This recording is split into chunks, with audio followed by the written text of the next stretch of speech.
using easily one of the strongest characters in the game, Ultimate Escanor, with the MAEL Grace. I'm really hoping we can get some really strong matches in here, and is this not a perfect way to start off the video?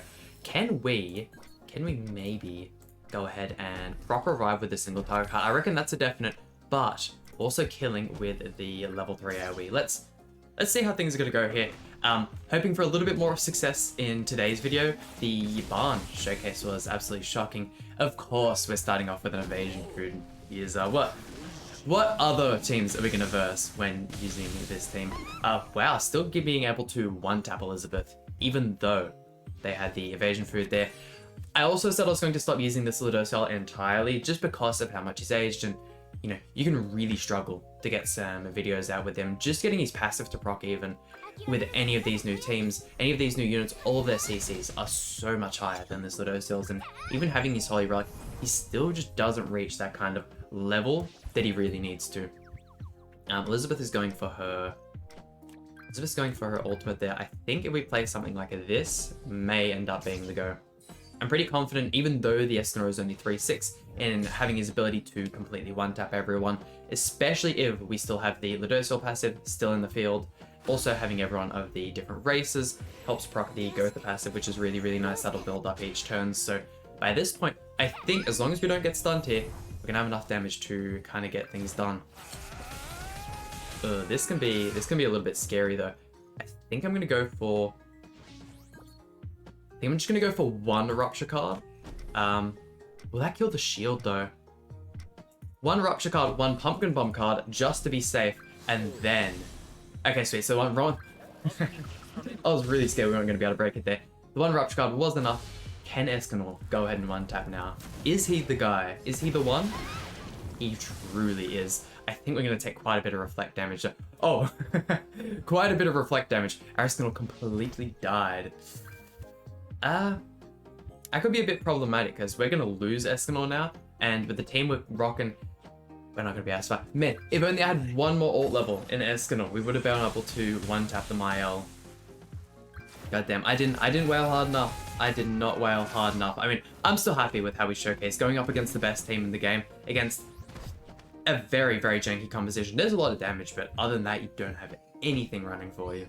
Definitely not a great start there with the loss, but oh man, this guy's rocking 12 mil bucks CC, that's for sure.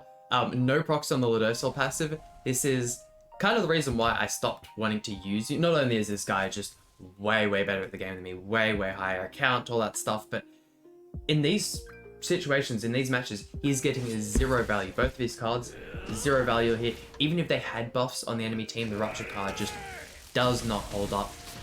Single card doesn't do anything. He doesn't have a Holy Relic because it just boosts his passive, and his passive isn't even active here, so if anything, he's probably just best keeping Ludocell in the field, letting his cards build up, and stomping the rest of my units whilst he's at it. Escanor doesn't have enough damage to kill here, so I just figured I'd have that little rant whilst we're in this match. Another Demon team. Hopefully we can actually out-CC this one and get a Ludocell passive. Rank up. I'm really scared. I feel like this is going to be an evasion food user, so I really want to go ahead and... Am I confident in us killing with just these cards here? Okay, it was an evasion food. That's the thing, I can't gamble it. I can't gamble it, because if we rank up Escanor and go for something like a level 2 single target card, even the level 2 AoE, we're simply not going to have enough damage to kill. Gladly for us, we were still able to kill the Purgatory Meliodas in just the first turn. That's the real highlight of this team. Going first and being able to instantly delete one of your opponent's characters is just so, so valuable, but the game's not working like that at the moment. The meta has shifted, and you know, you need to be able to rock something else. Dragon Claw and the block effect on Escanor is also going to really, really mess us up. I am thinking though, if we just build up our Escanor cards for when he gets into his revive state, if I can even just throw off those 2 cards as it is, we should still be able to kill people. I think maybe just the 1 rank up on Escanor for this turn, and then we'll go like that. Should be fun. Yeah, let me know what you guys think would be the best team for Escanor. I did recently, when showing off his Easter costume, use him on a him, P-Melly, and the festival, the newer festival DN. I feel like that's probably the best team that you can run Escanor on for him being a frontline unit. I think Escanor is amazing. It's probably built for the back at the moment. maybe if you don't have Ragnarok Barn, you're looking around an Archangel team, or even the Demon team. You know, your whole team gets wiped, he comes to the front, he can still cook. If he has max ult level and he gets all of his revives, he's going to be completely fine. And this is that exact situation I was talking about where, you know, we get to the point where ESCANOR's used his revive, we have the 2 hits here that we can throw out, and we can just do stuff like this, and he should still be able to, even though he's got no HP, should still be able to finish Chandler. Easy, easy, light work for him. 800,000 damage, and then I probably should have gone for Zeldris instead there, but that's where ESCANOR shines. If he can come to the front and do that, he's going to be great. He just doesn't have any teams that only support him, which is why the Archangel and the Demon team are just so strong right now, and which may lead to some people thinking that characters like this Elizabeth are even stronger than this ESCANOR, just because she has her spot in the game at this point, where, don't get me wrong, ESCANOR does as well. He's a PvE god. Not as much as this Elizabeth. SR Melee Association. I mean, I mess with it. No grace on you. I think it's something like this. If we can just get rid of Elizabeth. I mean, it probably would have happened with the Scorch effect anyways, but probably would have been a little bit more valuable going for the Margaret instead. Oh man, look at the Scorch damage there. Holy. Okay, so Elizabeth gone. We're not going to have to worry about the shield. Margaret can still do all her buff shenanigans, that's fine. I feel like we might get a pretty decent amount of Scorch damage here as well. Yeah, Margaret dead in almost 1 turn. This guy was pretty high CC as well, was he not? He was 360,000, or did I read that wrong? He was 260. No, there's no way. He wouldn't have... Did I read that wrong? I may have to go back and check that one later on, because I feel like we did way too much damage there. Way, way, way too much. I was really hoping when we got the new Ludociel, the absolute fraud that he is, that he'd be like this guy. He is technically the same in the fact that they're both attack, buffing characters. I think we might just go for another match here. Oh, I have no stamina. But like I was saying, he does still have the whole attack support and buffing thing, but he just doesn't do it on the level that this Ludociel does. He provides other things, and I think that kind of devalues, or they took away a bit of the kind of attack support and they gave him that shield card. They gave him his own kind of attack card, which I suppose back in the day, this Ludociel could probably still do a little bit of damage with the single target card. There's actually a small chance of him even critting as well, which you are never going to see him do with how the stats are looking nowadays, but I don't know, man. Maybe we might never get another unit like this again, or at least what he would look like in his peak, but hey. Well, ESCANOR, I was gonna say, ESCANOR putting the block effect on himself, but completely and utterly deleting our Gothar. We could probably kill his Gothar, right? That's the best we can do.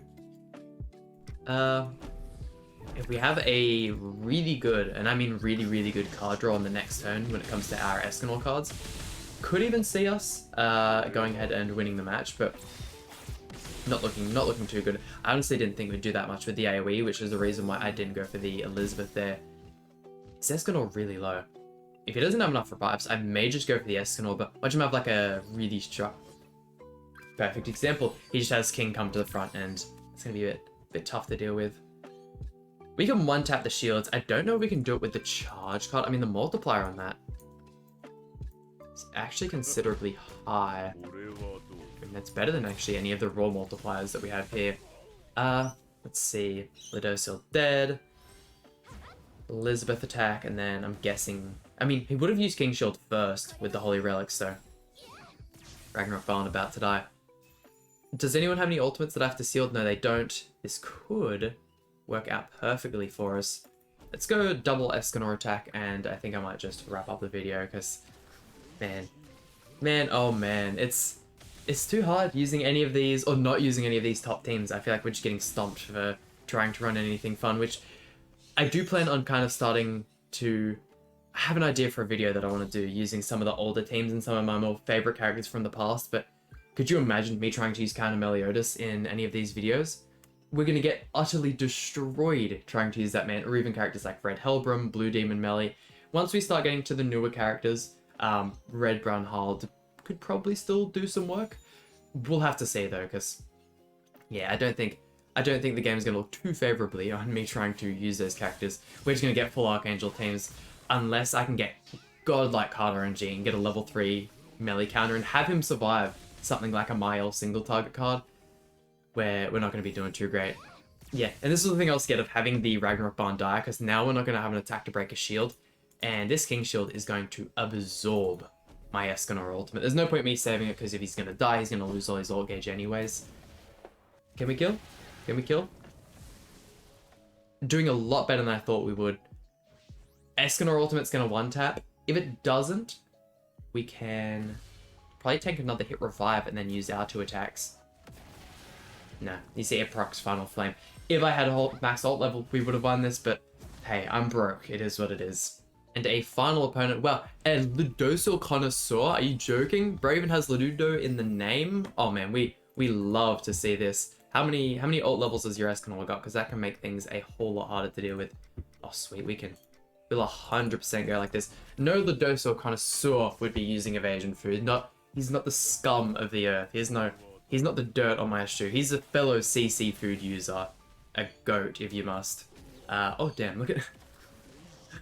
Man, it feels good to see people still using the unit, and I mean, unfortunately it does kind of equal or end up resulting in this 50-50 where, look, your opponent out CCs you, they win, you have less CC, you lose, but that's an alright way to play the game, right? Right? Instead of just everyone running Revivalers, MAEL, and then whoever gets the ultimate first ends up winning.